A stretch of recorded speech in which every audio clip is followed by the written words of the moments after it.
You're going to learn today.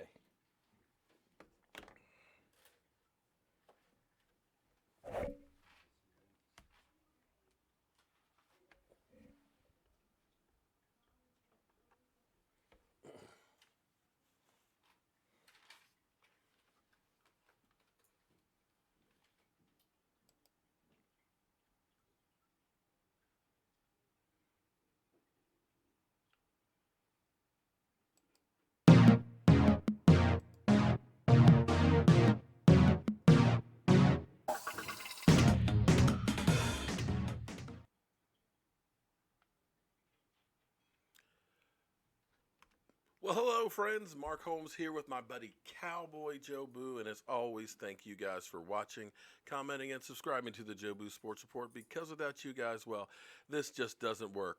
And hopefully, I've got everything hooked up together. Hopefully, we've got it on. I think I actually started the stream here a minute early, and it didn't quite take. So forgive me. I am still working on getting this stuff together. So, guys, hopefully everybody's having a great night tonight.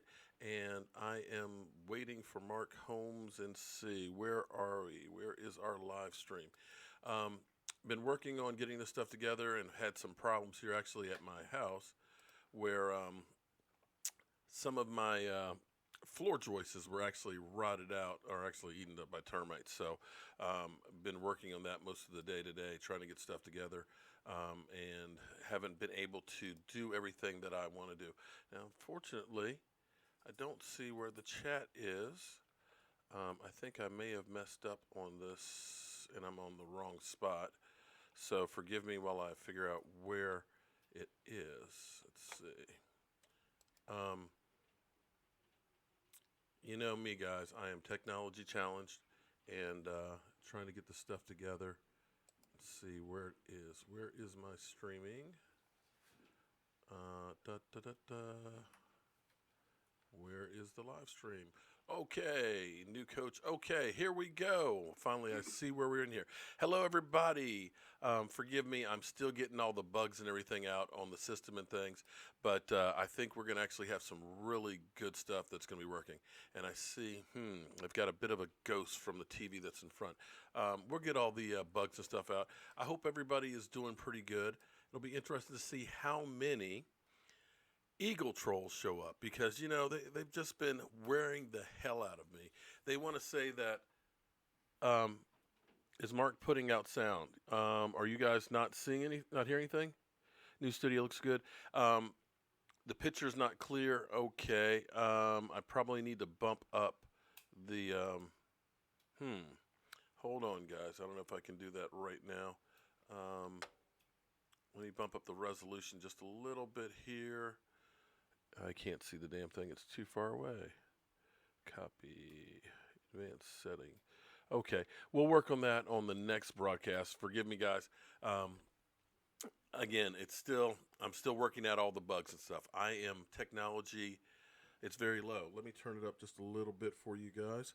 Don't want to turn it up too loud because if I do, it'll spike. Okay. Is that better? Hopefully, guys, that's better. Better for you? Can't hear too low, still too low? It's blowing up my earpiece here.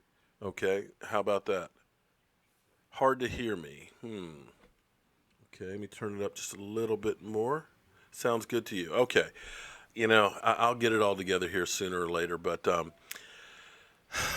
these damn Eagles, oh my God. They have been literally driving me up the wall. They want to say that we're salty. I'm not salty. You know what? I'm happy that after all these years, we don't have to worry about hearing about your world championships. You know, it really just kind of drives me crazy that they're just looking for a fight. And when you hear about some of the things that they've done in the city, come on, man, get some class. But you know, I looked out for Tommy Eagle. You know, I got him, actually, let me go ahead and get that for Tommy. Yeah, we got him a Super Bowl present here. We're, you know, going to make sure we send that to him because, you know, he is actually a good fan and a good friend of mine in the show. But now it is time to start focusing on 2018. Literally, this season is over. Thank you, Chaz. I appreciate that. No more Eagles talk. Well, right now, everybody is 0-0. I know the Eagles are going to be living in this whole thing of finally getting a ring. And, if it had been since 1960 that I had a world champion, I'd probably go crazy too. Because I'm going crazy right now, and it's only been 20-some years since we've had a Super Bowl. My thought is, what does Jerry Jones think right now? After seeing the Eagles in 2 years, they were gutted by Chip Kelly. Doug Peterson comes in, boom, they win the Super Bowl. Does that make Jerry Jones have a little bit more urgency than he had? Have a little less patience than he had before? Because clearly, we're looking at other teams, and I know Vosh, and I'm going to get Vosh back on here again soon, because Vosh always says, I wouldn't want to change coaches because Jason Garrett going to get you 12 or 13 wins. And you might end up being Denver. Yeah, okay, that's true. But we might end up being Jason Garrett. So with the position that we are now, basically Jason Garrett, it's win or go home. He's got 2 years left on the contract, but what happens is you do not have a contract with a head coach that only has 1 year left on it. He becomes a lame duck coach. So at the end of next year, either you fire him or you give him at least 1 more year. So it's either shit or get off the toilet. So the question is, does that mean Jerry Jones gives him enough rope to hang himself? Does he go ahead and give him enough freedom to basically do whatever he wants to go ahead and put his mark on the team to try and truly do something or get out of the way? I wish I had the answer for that. I wouldn't have a problem if Jason Garrett crashes and burns doing things his way. But I'm not sure he's doing things his way. Or maybe he is, and maybe he's just not the guy. But I'm sick and tired of slogans. We had the ha. Remember that one? Ha, as in somebody did a great play. Ha! Okay, yeah. Finish the fight. Yeah. How many times did we fail and not finish the fight? Recommit. The one that really kills me was we play for 60 after Dak Prescott was literally getting beat to hell against Atlanta. And people said, your quarterback was getting killed out there. Did you consider pulling him since the game was pretty much lost? And his response was, no. We play for 60. Yeah. I think Joe Boo needs a refill on that one.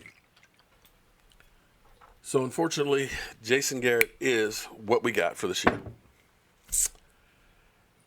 And we can hope for the best. But I'm hoping that it's more of just saying, we got a good offensive line. We got one of the better running backs in the NFL. We've got a quarterback that I know you guys say is dog do, that his accuracy is not there. But I've got Law Nation who's going to be calling in here in a minute, who's going to give you guys a stat that will debunk that whole theory that you guys have. But you look at the team and you can say, we weren't too far away. We were 9-7. If we had had, a call here, a call there, or maybe, a break, or if we had had Zeke Elliott, we would have won a couple more games and maybe have been in the fight. I mean, that's possible. But I think they need to develop a plan. They need to figure out, what is our identity going to be? What kind of team are we going to be? And I think they're going to need to do some work in free agency. I know since Brandon Carr and Greg Hardy, those are the last two big free agents that we signed. Now, Brandon Carr, I don't know if Brandon Carr was the problem or the system or the way he was coached, because he seemed to play pretty well this year away from Dallas. So you have to wonder, was it Brandon Carr or was it the system? I don't know. That remains to be seen. It's still hard to take that the Eagles won the Super Bowl. David Carr is more accurate than Dak, according to Reaction Zach. Okay. We'll talk to my man, Law Nation, on that and see if he can debunk that for you. John Harbaugh or Mike Zimmer for Dallas coach? No, okay. Right now, I'd take a ham sandwich over Jason Garrett, to be honest with you.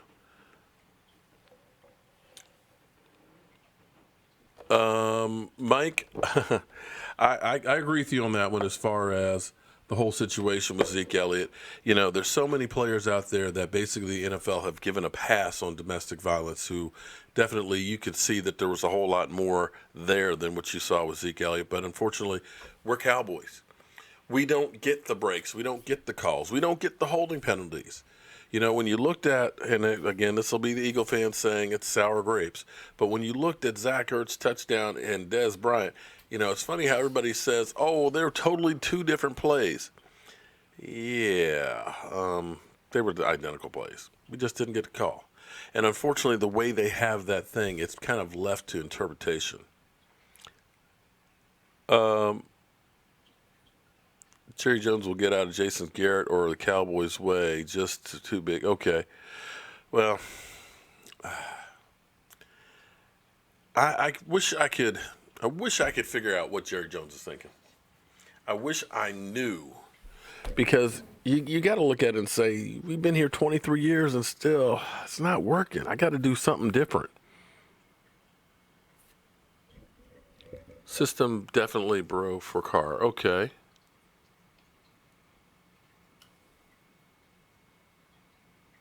Zeke loves to sleep and beat. Okay. Oh, we've got a Redskin sighting here. Extreme Archery. How you feeling about that trade for and letting Kirk Cousins go? Dak is still better than Tony. That part, I'm not ready to kind of go there just yet. Well, Jeremy, we're going to have Vosh on here real soon, and we're going to end up having that conversation again, see if he will. But he's all in the tank. You would think he works for the Cowboys the way he loves Jason Garrett. Okay. All right. Let's see. I believe we got Law Nation calling in now. Hold on.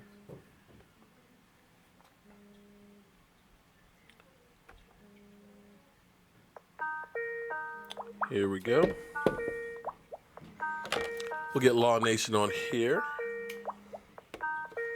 Hopefully this works out better for the studio. Hope you guys like this. Been putting in a whole lot of work trying to get all of the bugs and stuff out.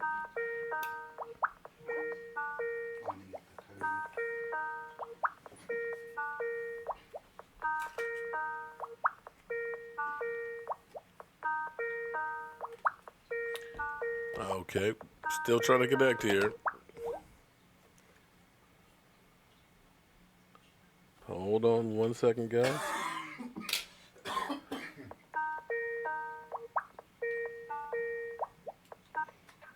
Here we go. Guys, welcome to the studio, Law Nation. How you doing tonight, Law? Oh, man, I'm doing fine like wine, man. Okay. You guys hopefully you hear that real good. We're still working out the bugs and stuff. Here it is. It's now, to me, it's the 2018 season. And I'd like to get from you one thing. First question I wanted you to answer is, you sent me a text earlier today about Dak Prescott's accuracy. Yes, out of the NFL, out of all 32 teams or any quarterback that played this year, Dak Prescott ranked number one as it relates to tight window passes. This is by next-gen generations. They should have a video out soon. I think they video recorded and everything. So Hopefully they'll put out some of the campfires out there. Wait, hold on. You know, I got people that have been beating me down, man. They've been telling me that Dak Prescott couldn't hit the broadside of a barn, that he's not as accurate as Derek Carr. You're telling me in tight window passes that he is numero uno? It's kind of crazy because I think that Derek Carr, I'm about to say Brandon Carr. Derek Carr stats this year was worse than Dak, you know. Yeah. Just one of those things. People fail to realize. Now, I know it's not all about stats and everything, but this was this kid's second year. Even Derek, what's his name? Derek Carr. Derek Carr, yeah. What's his name? Carr, right? Yeah. Used Carr. He's better than used Carr. Used Carr, what's his fourth, fifth year? Yeah. Well, here's So, what. man, See, people don't understand that sometimes quarterbacks have good years and bad years. Take a look at Matt Ryan, who was MVP last year. He had less touchdown passes than Dak Prescott. Right. You know what I mean? So, guys, understand, there was a whole lot of things that were wrong with the Cowboys this year. And it's more, I mean, I'm not saying Dak Prescott had a fantastic season, but if you're going to talk about the games he didn't have any TD passes, you need to also talk about the games where he had 3 in there. So, you know, it's good and bad. And all of that is all translated into the team itself. When you have problems with your offensive line, when you don't have your running game going, when you don't have an offense that's very creative. When I watched the Super Bowl, and you probably did too, did you see how Doug Peterson really mixed the shit up? Yeah, he mixed it up, man, like a mixing bowl. This guy was just calling everything. Shout out to the Eagles Nation. I hate to say that. It's just one You know it hurts me. I'm going to give you guys all of the congratulatorial deal before the season start off. But I'm going to tell you this right now. You got you a cookie. You got one chip on it. Congratulations. Yeah, you need another 4 to catch up with us. But like I said, there you go, Eagles. Slow clap, okay?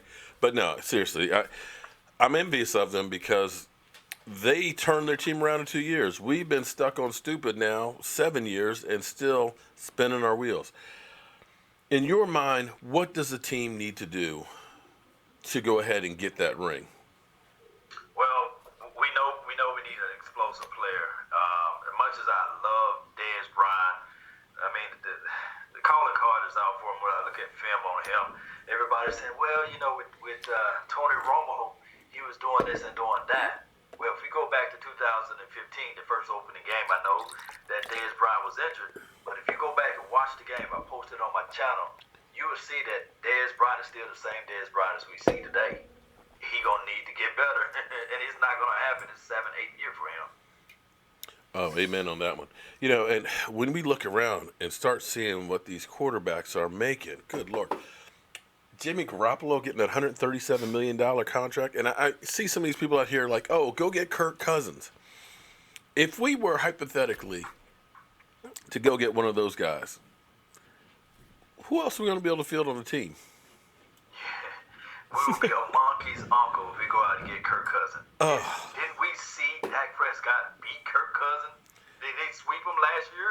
Did we? And the year before, okay? And the year before, Kirk Cousins haven't beat Dak Prescott in, 2 years now. Right. Dak Prescott don't understand or know how it feels to lose to Cousins. But Cousins know how it feels to lose to Kirk. Well, Kirk Cousins seems to be kind of like...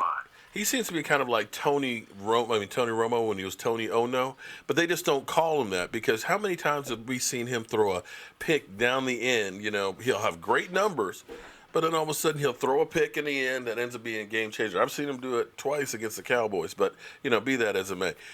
Only the Dallas Cowboys and their players are the ones that get labeled, you know, chokers or guys that just can't do it and things like that, or get suspended for domestic violence when there's no charges. Oh, did I say that? And then everybody out here, everybody knows that Andrew Luck is a bust right now. Mm-hmm. And I know that everybody out there for the Colts Nation, they say, well, Andrew Luck is this, Andrew Luck is that. When the last time Andrew Luck played a full season? And can you imagine if he'd have played for the Cowboys? He would have been crucified by now. Yeah. Excuse me, guys. Sorry about that. All right. So, in your mind, we've already started hiring some new coaches. Still have Linehan, still have Rod Martinelli. We don't think he's retiring right now. What can this team do, you think, to get onto another level? I look at it as the next 3 months are critical. Well, the next 3 months is critical. It's just one of those things where are critical. But the thing is, what we're going to have to do is if we don't draft an explosive offensive guy, then that means they're going to either do it via free agency, and I hope they don't reach too much down into their pocket. Looked at Sammy Watkins, or whatever you say his last name. He's $6 million. Dez is $8 million right now against the cap. If you cut him, you get where you're saving millions. Let's make sure we get this straight. It's actually $16.5 million is his cap number for next year, which is second in the NFL. If you cut him today, you'll save $8.5 million. But if you make him a post June 1st cut, you'll save $12.5 million. So, you won't be able to use that money immediately in free agency. But in looking at over the cap, right now the Cowboys are sitting around $19 million in cap space. What they could do is they could sign DeMarcus Lawrence to a long-term deal, which they could, backload that, make it a low number, and if they wanted to, be a player in free agency, and then look at cutting Dez down the road. Now, somebody in here asked, why can't Dak and Dez get chemistry together? What do you think? Well, it's limitations. The thing is, Dez Bryant don't catch the ball through the middle of the field. Yeah. When the last time, anybody go back and watch a Cowboys game, even with Tony Romo, when was the last time Dez Bryant caught the ball through the middle of the field? He is limited to a 50-50 guy, a skinny post, maybe slanting into the exterior of the offense there. So he's limited to a degree. And it is not nothing to do with Dez Bryant. Maybe he just need to be with a gunslinger type of quarterback. But when you're talking about a controlled quarterback like Dak Prescott, who's, I would say, limited in certain phases of his game too as well by being his third year, you just got to have a Dak-friendly Dak-friendly wide receiver, and that would be a good polished wide receiver. Think about this. Marvin Harrison and Reggie Wayne. These guys came along with Peyton Manning. These wasn't already senior vets that was already out there before Peyton Manning. Not calling Dak Prescott Peyton Manning, though. Well, people keep saying throw the man, in the garbage and start all over, but I'm looking at, 50-plus touchdowns in 2 seasons. And if that was his worst year, I'll take 22 touchdown passes and another 6 for rushing. Or am I wrong? That was a 24. Well, it is what it is, but you're talking about a guy that can't hold on to the ball across the middle, Yeah. It's just what it is with Dez Bryant. Not trying to hate on Dez Bryant. It's just one of the things that's the factual. I know the hard truth is always hard, but we can't just settle with these comfortable lies, Well, here's the thing I look at. Unfortunately, Dez has been injured a lot, and you don't know how much that's really slowed him down. Dez relied basically on his natural gifts more than anything else. But if you look at the situation with Dez has always had a lot of drop balls. Remember when he had the fingertips out of bounds on the goal line there? The catch, no catch, we really should have brought that in there and things like that. Dez has always had a lot of drops. But now that it seems that the injuries are limiting him where he just can't out-muscle people and he's dropping the balls, I don't think he's an elite receiver anymore. And the problem is I would love to be able to keep him, but I can't keep him at $16.5 million. When you look at him and Tyron Smith, you're talking about another $17.5 for Tyron. So, we're talking about well over $30 million. We need some depth on the team more than anything else. In my opinion, that's what our biggest fail was. When guys got hurt, we were screwed.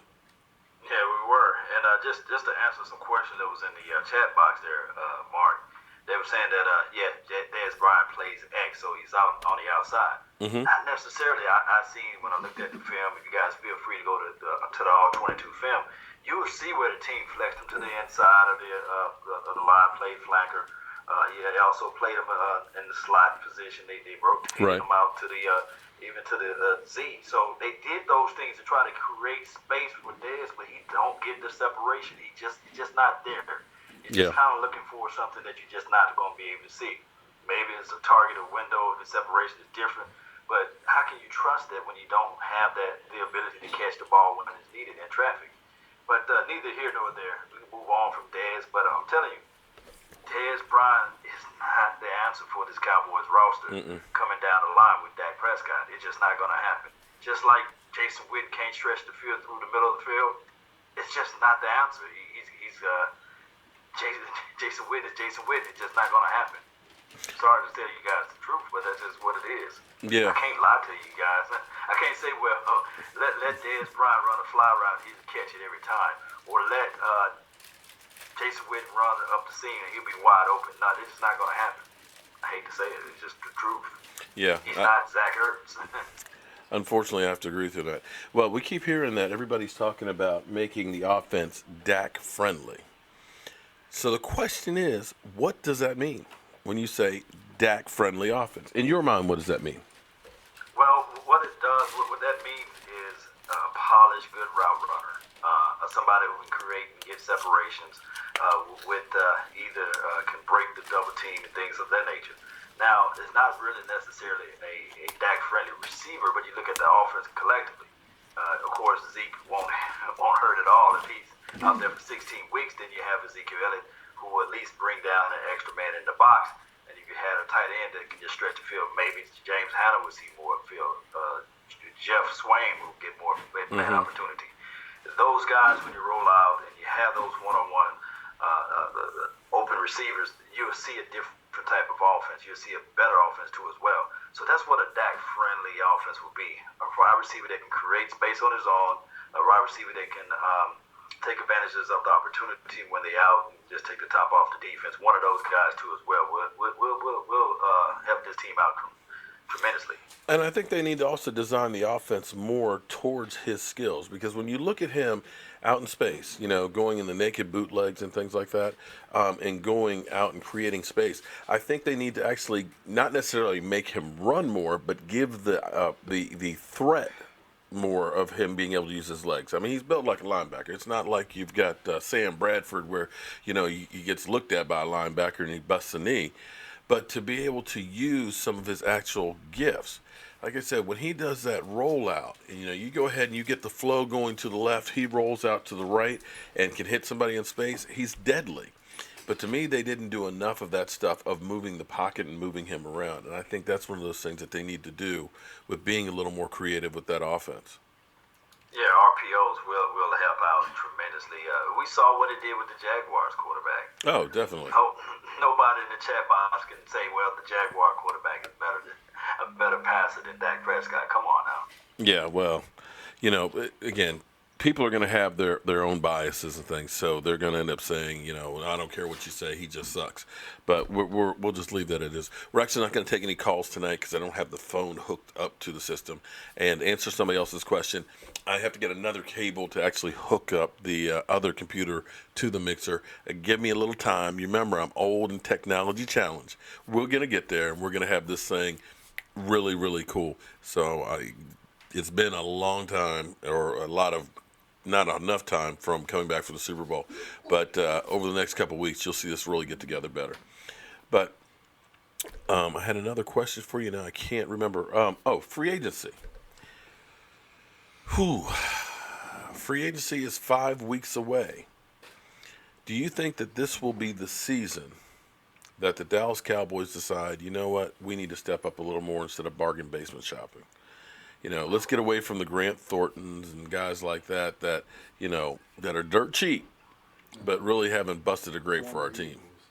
Yeah, the thing is with the free agency, everybody's going to look back. This is a copycat league, so everybody's going to look back at what the Eagles done. They're going to look at what the Jaguars done. They're going to look at other teams, what they did out there in the free agency.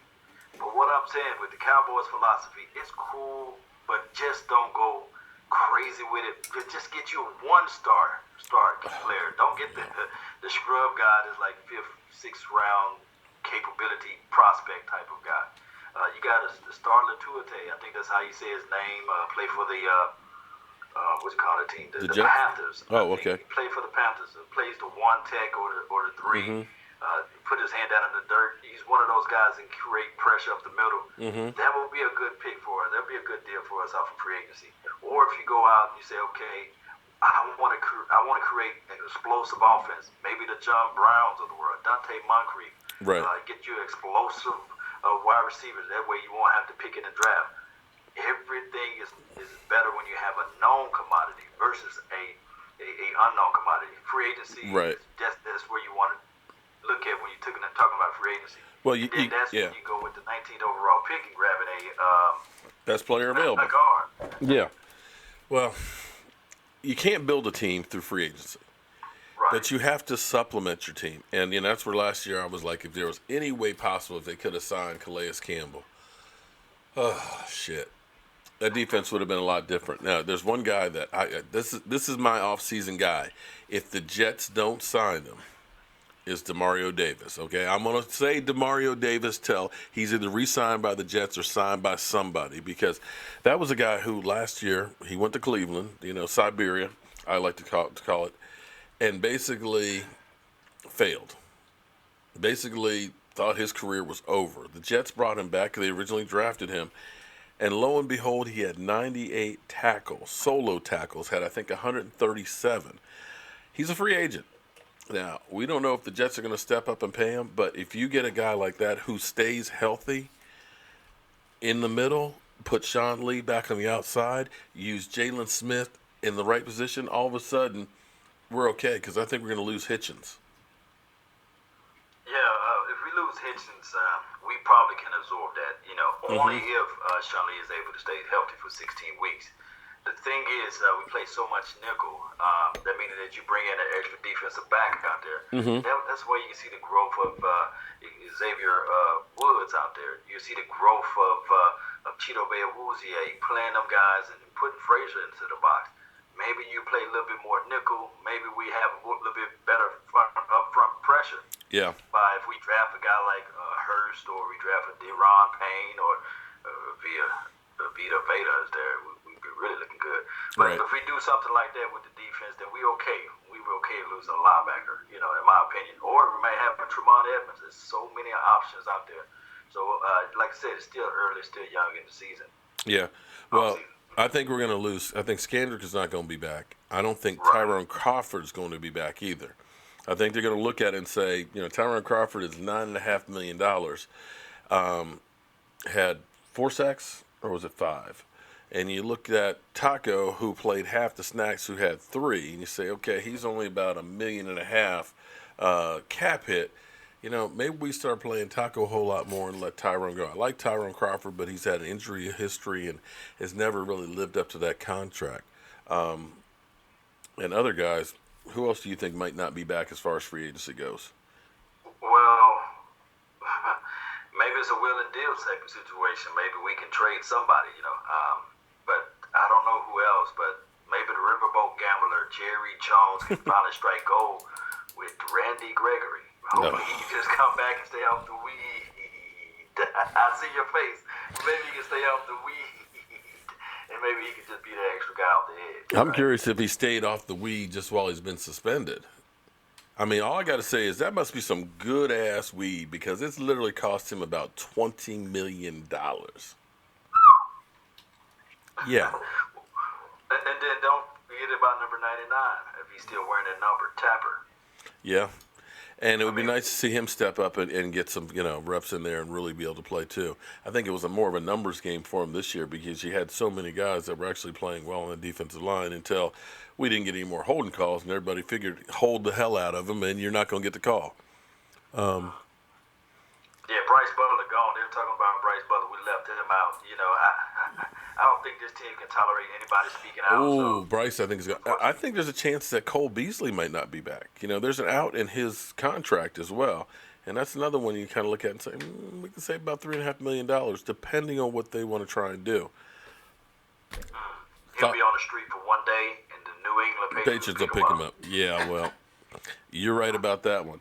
But, it is what it is. So we're going to start seeing this team start taking shape here in about 5 weeks and figuring out who's going to be here with free agency. And I know you're going to end up doing a whole lot with the Combine. And last year you did almost nonstop coverage of the Combine. Are you going to be doing that this year as well? I'm going to try to put in all my thoughts and my mind out there for the Combine and see what we can grab.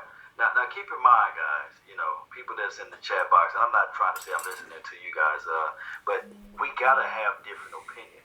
That's just what makes football football.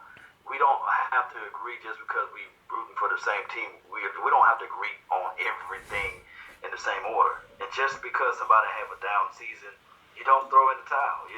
Can you imagine, Mark, the Cowboys said, you know what, Steve Wash is better. He's have a higher ceiling than Troy. Yeah. Let's just get rid of Troy because he ran the wishbone and then he tried to play something in UCLA. He was all right. Yeah. But let's just go with Steve Wash. Can you imagine how that would win? Well, just look at DeMarcus Lawrence last year because the year before, 1 sack, had the back injuries and stuff, had back surgery.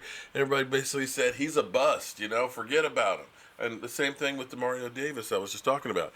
His time in Cleveland, he did terrible, but all of a sudden the next year, boom, he's leading the NFL in solo tackle. So tell everybody where they can find you at Law Nation. Yes, you guys can find me at Laws Nations on Facebook, at Laws Nations on Twitter and Instagram, and also Twitch as Laws with an S Nations. And also, you guys already know, as far as YouTube, you can just find me at Law Nations. That's where you can find me at, guys. All right. Thank you very much for being on here tonight, Law. I got one other person I've got coming in here at 9:40 as well that I want to introduce everybody to. But we're going to be doing a whole lot of stuff. Guys, it may be the end of the football season, but this is the time when you really start building the team for next year. So we're going to be doing a whole lot of stuff with Law Nation together, and we are planning something huge. I mean, it's going to be huge that you guys are going to want to be a part of. So, Law Nation, thank you very much, and I will be talking to you soon. And if you see Vosh, smack him for me. Smack him about that whole Jason Garrett thing. I've got to get with Vosh and find out if he still feels the same way about Jason Garrett after seeing what the Eagles did. He might not. But, hey, guys, we're going to try to be live at the draft. Mark, we're going to try to get everybody rallied up together.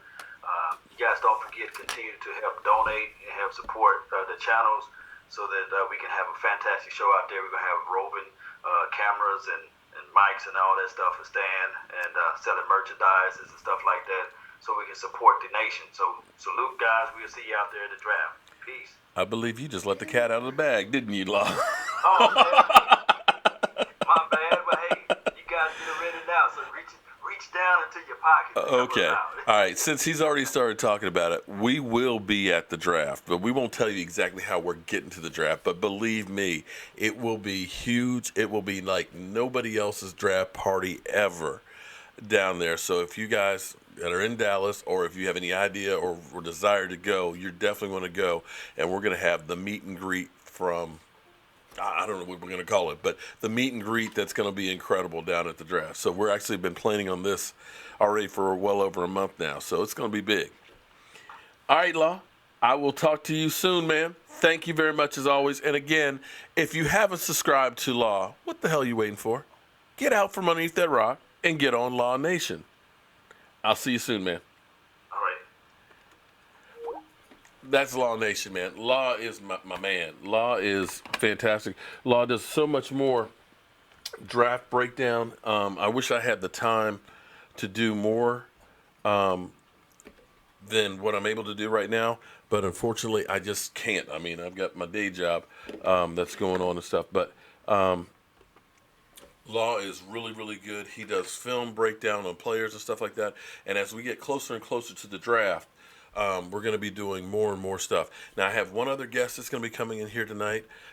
This is John Gardner. He's actually a former player at Howard University, and he does a lot of breakdown on draft on players, on potential draft players. And he's a guy who, after talking to him and talking to some people that know him, who's been spot on some players in the draft. So I can't wait to actually get him on here and introduce you guys to him. But we're going to see some of the questions. Hopefully, spell check. Thank you, Law. Okay. Trade Dez for Josh Gordon. Well, here's the problem, Jeremy. You know, it always sounds great when people say, man, trade this guy. You know, everybody kept saying trade Tony Romo for J.J. Watt. Sounds good, But nobody's going to trade for that contract that Tony Romo had in the same way nobody's going to trade for the Dez Bryant contract. Okay? $16.5 million. What most teams will do, they'll wait you out. They will wait you out and let you cut him. It's just not worth trading for that kind of a contract. Not for a guy who's been kind of, downhill. And if they do trade, you're not getting a second round or you're not getting a starter. You're going to get something really small, a 6th round or a 7th round draft pick. Brian Brodus, Brian Brodus is fantastic. Definitely has been there and done that and knows what he's talking about. Melinda's back. Oh, Lordy. Melinda, I believe, is the Green Bay Packer troll that ended up getting blocked before. Oh, Lordy. See, all of them are back. Yeah, Sam, man. Joe Boo's still a little salty. You can see he's got the finger up right now about not being able to get into all the festivities. But, hey, he still had a good time. I see everybody's trying to take care of Melinda right now. Joe Boo for head coach. Okay. Yeah, I see Melinda is definitely trolling real hard right now. We'll put her in timeout for now.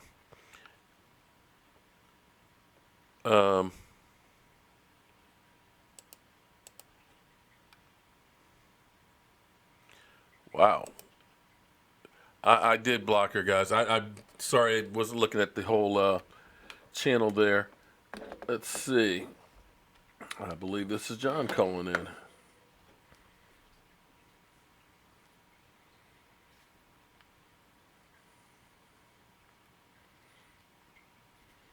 J-O. Hold on. See where it is. For whatever reason, it's not ringing up on my Skype. Forgive me, guys. Still getting the bugs out.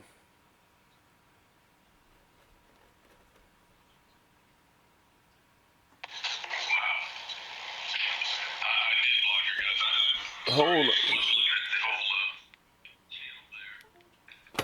Okay, John, hold on. Let me try and call you back. Okay, let me call you back, John, because I actually got you on my cell phone. It didn't register on the screen. All right? John? Okay. Okay, let me call you back because it came up on my cell phone, not on my computer. All right? Okay, sorry. For whatever reason, all of my my Skype calls are coming up on my cell phone and not on my laptop. Go figure. Something I'm not doing right. Okay, guys. Hang on. We are live. Screen's warming up. Guys, this is my man, John Gardner. John Gardner's going to tell you a little bit about himself as soon as the picture comes up here on the screen. There we go. John, please introduce everybody to you and tell us a little bit about your background. Okay, my name is John Gardner, better known as John G.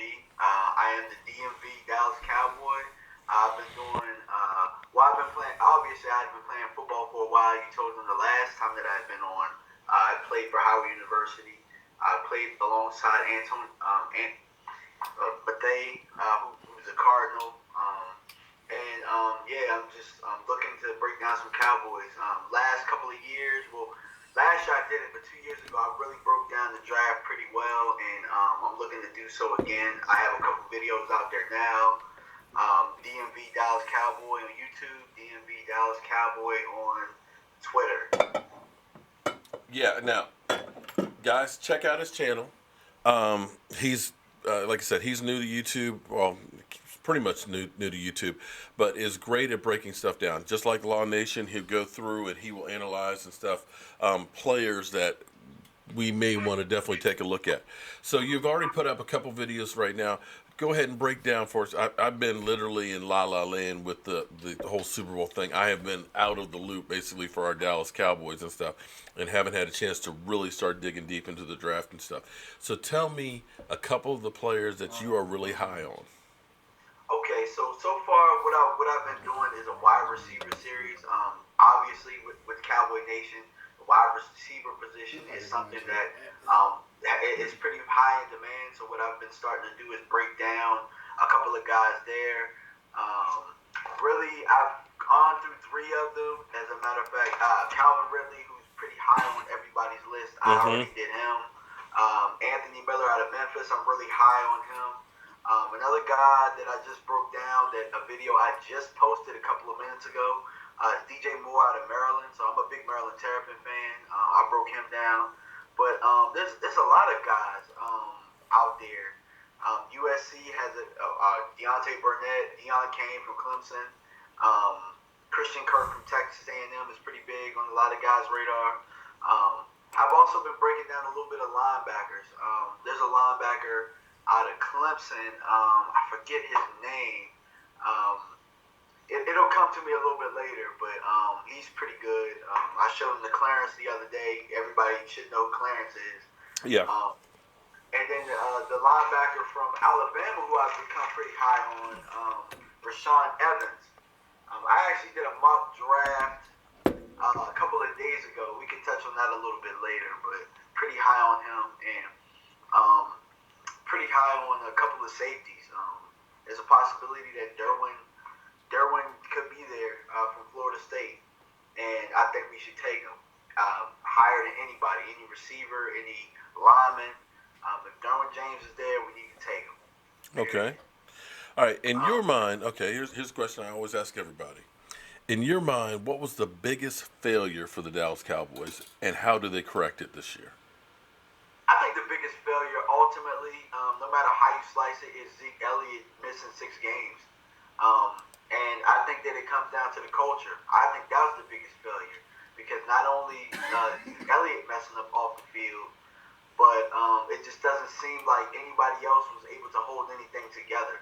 That was the biggest failure in my eyes, because I do believe that if Zeke plays those 6 games, there's a possibility that we're playing Philadelphia for the NFC Championship game. But ultimately, injuries too, not having enough depth, as you touched on before, having all-pro guys being replaced by C and D type players. So depth on offensive line has become an issue. Evidently, coaching has become an issue because there's a coaching carousal. So, I mean, there's a couple of different things. And when you have a season that's underwhelming, you can find a whole bunch of different things that went wrong. But ultimately, for me, the biggest issue is Zeke missing 6 games. That definitely hurt. But I don't know that the running game. Alfred Morris actually ran better, more yards per carry, but we didn't use him the same way we used. Oh, yeah, I agree. I agree with that. When you had 9 carries, I think 17 carries, and I think 13 carries or 12 carries in the 3 games he started, he was averaging almost 5 yards a carry. And I just kind of look at that back at coaching as the biggest failure that I saw. And I'm hoping that maybe that we've got some different different position coaches, that maybe the coaching will also go coaching up. Maybe it's kind of like, here's some of the things that we did here that might work as well, and maybe get some fresh ideas. We ended up basically changing nobody last year and basically brought back the same system. And in my mind, if you're not changing and getting better, you're getting worse. And to me, that's one of the biggest fails that we had from last year. We just basically said, we got a great offensive line, we got a great running back, all we got to do is line up. And I don't think we changed up much of anything. Oh, I agree wholeheartedly with that. But when you look at when Zeke went out, we could bring up Alfred Morris all day, but you look when Zeke went out, the offense had just started rolling again, because we started sputtering in the beginning. I don't know if obviously everybody remembers that debacle in Denver, and then and then what happened in Green Bay, where we gave that game away, but then we had reeled off 3 straight, and the offense was rolling, and then all of a sudden we get the 6-game suspension. I'm not necessarily sure if we didn't use Alfred Morris as much because we were trying to still find an identity or what, but with Zeke, we did have that. We had confidence in actually running our running back 25 times. But I agree with you about the not changing anything, and that is a problem because Dak Prescott is not not Tony Romo. No. Tony Romo's not on this roster, so I mean, at the end of the day, at least with last year, Tony was there running the meetings and still able to talk in Dak's ear, and we didn't have that this year. It needed to be Dak's offense, or they need to go in the mode of molding this whole system around Dak Prescott and what we have on this current roster. Well, see, I wonder, after looking at the situation now, knowing that Tony Romo was on the roster last year and basically whispering in Dak Prescott's ear, was it kind of like Randall Cunningham for the Eagles back in the day when he had, Buddy Ryan, where basically it was Randall Cunningham doing whatever to run the offense? And was it really that Tony Romo was the impetus that made that offense go, and now that he's gone, that it's kind of like, oh, what do we do? I look at the team and I say that Dak Prescott has a different skill set than Tony Romo did. Tony Romo had his biggest plays on plays that weren't designed, that were where he bought time. His relationship with Terrence Newman, almost every one of those touchdown passes that he had with him were on plays that were broken plays where he bought enough time and Terrence Williams came back to him and he hit him out of it. They weren't designed plays. And so I think Dak Prescott being young and not having the innovation, Dez Bryant still not on the same page and injured, and not changing the offense much, teams kind of stepped up and realized what you're doing. You're going to run him first down with Zeke. We're going to go ahead and run blitz, get upfield, try and stop him, and then force Dak in the pocket. And I think it hurt him all the way around. But, what do I know? I'm a guy with a day job and a voodoo doll. It definitely, it hurt big time. Yeah.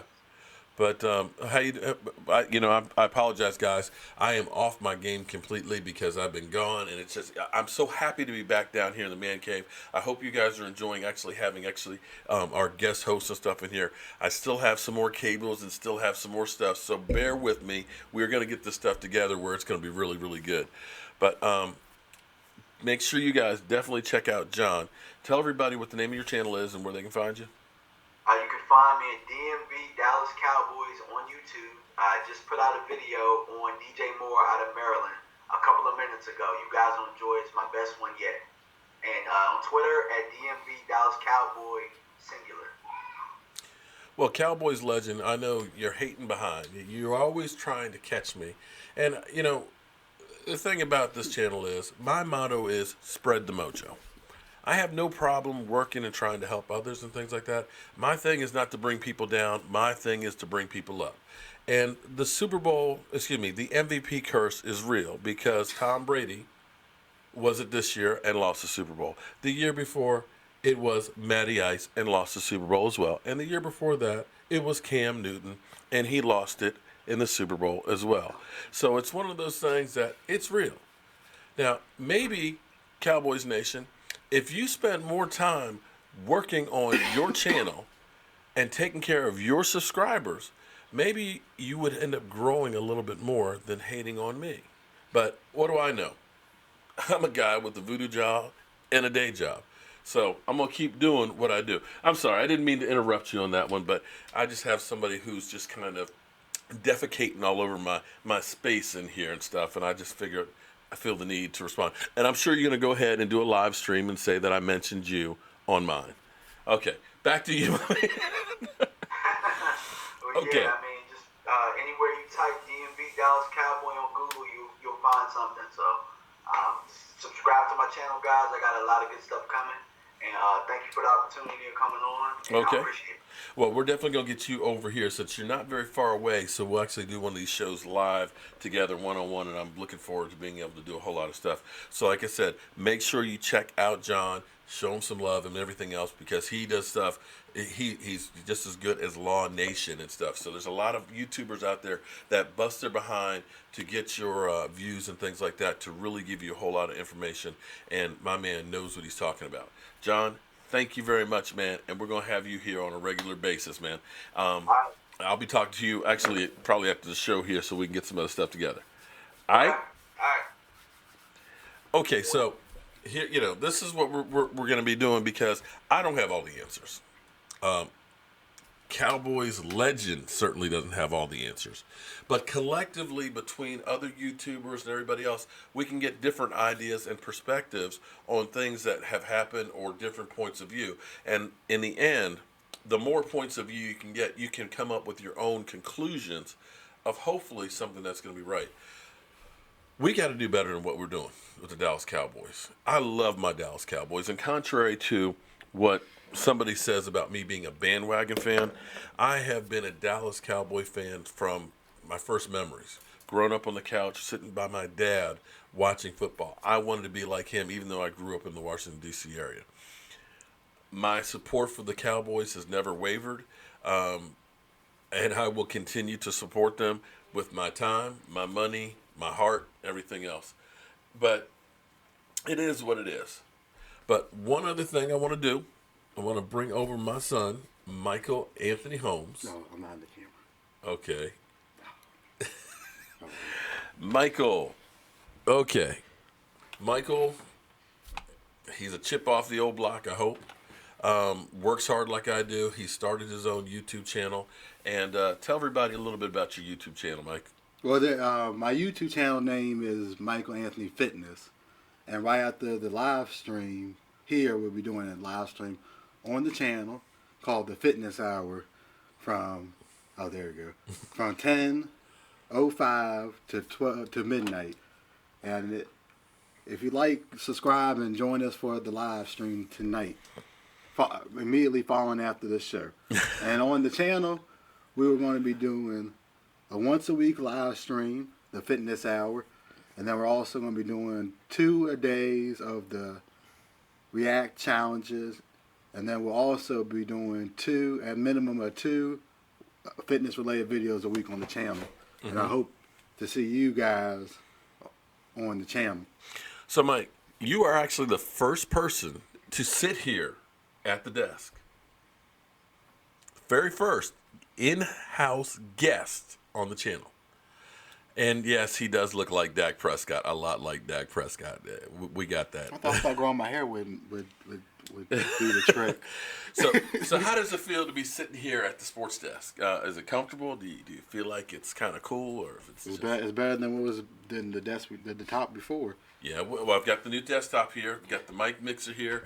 We've got the keyboard here. We actually have the computer right here for that. We've got more space. We have a monitor in front of us so we can see all your comments and things. So we are growing and trying to take this whole thing to a whole new level. We're going to keep on working hard. Since my man Law let it out the bag, we're going to be at the draft, and that's going to be hopefully incredible. We're not going to give you all the details because we're still working on them. But needless to say, we'll be broadcasting live from the draft, and it's going to be off the chain. That's all I can say. So when you come to the draft, make sure you come hungry and come ready to cheer and be part of our live stream. So, Mike, I feel bad for you, man. Why do you feel bad for me? I feel bad for you because I have seen, not live, unfortunately, all 8 of the Dallas Cowboys Super Bowl appearances. You were around when they went to the Super Bowls back in the 90s, but you were too young to remember. Now there's members on NFL channel. Yeah, but see, I want you to feel what I felt, the pride of what these Eagles. No. See, it hurt when our man Twan called me. He was so excited. It just even though they helped us, our division, get the best record, the best the best Super Bowl record of all divisions. It still hurt. It still hurt inside that wasn't us. I've been all right with not having all 14 because for me, it hurts because of all the jokes that we have to retire. And that we're 3-1 against the Patriots as a division. Why couldn't we be in that conversation? I got a video that I just got to burn. It's just like, ugh. I got to put up with Eagle Joe Boo right here, who's now got a ring. Was that your fault for giving the ring prematurely? You know what? It might be. He might have stole Joe Boo's mojo. He is Joe Boo's but you gave him that ring not prematurely. so bright cousin. But, guys, I want to thank everybody for all the support and everybody that comes through here. I want to thank everybody who's helped out, everybody who did a super chat tonight. We're going to get you back into the drawing and stuff to help support the channel and things. And as a thank you, we'll be giving out something. I don't know what we'll be giving out, but I'll figure out over this weekend. But I actually got a lot of work to do here at the house because I've got something I'm hoping for next week that could be really, really huge. So I appreciate all of the support from you guys. I even appreciate you trolls, even you Cowboys Legend. Thanks for coming up and supporting and commenting as much as you do. So as always, friends, I'm Mark Holmes. This is Cowboy Joe Boo, and this is Michael. So if you want to see his live stream, he's coming up in a few minutes. I will see you guys on Monday night at 9 o'clock. See you soon.